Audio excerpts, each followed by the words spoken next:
Hello, this short video helps you deal with assessment using higher level questions.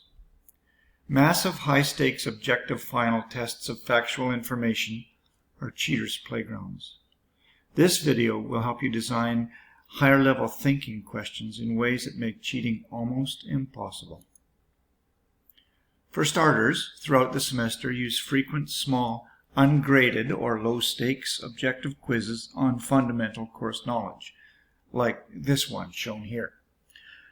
Toggle the settings in the quiz so that students can make unlimited attempts on each quiz and offer significant participation points for students who do them. This approach actually turns quizzes into regular structured study sessions, which in themselves will bring up student performance considerably.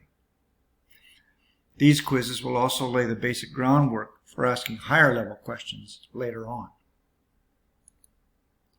So, later on your graded unit assessments or midterms or final, use a select few higher order questions to test your students for their sophisticated understanding of the material and for their ability to apply it to real world concerns.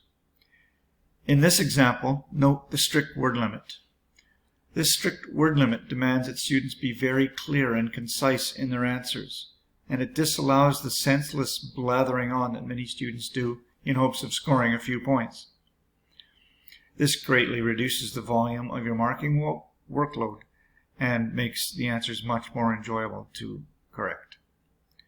In this question, students must apply their in-depth knowledge of the most important climate change concepts to design a persuasive argument aimed at a challenging audience.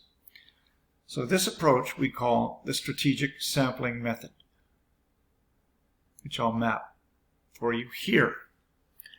So it works like this. Notice 3 columns. On the left are the key concepts couched in terms that you have taught extensively during the term. These are the terms that form the basis of your ungraded participation quizzes. The students should know these things very well. In the middle column are higher level thinking processes onto which your students must map their knowledge from column 1. In column 3 are scenarios that you dream up to create novel questions that can be easily switched out from unit to unit and from term to term. So in this case, students use their knowledge of the concept of global warming and apply it to a regional scenario that you describe. As an example, what infrastructure protection strategies will the city of Vancouver be required to undertake in the next 30 years to mitigate the effects of global warming? As you can imagine, the lines I have drawn here could theoretically crisscross the page up to 2,000 different ways. Of course, some of those combinations won't actually work in practice, but students would still find it impossible to predict which combinations will appear on the test, and so they have no hope of pre-preparing answers. With regards to students sharing their ideas during the exam, strict time limits on those exams will prevent them from having the time to engage in those kinds of conversations.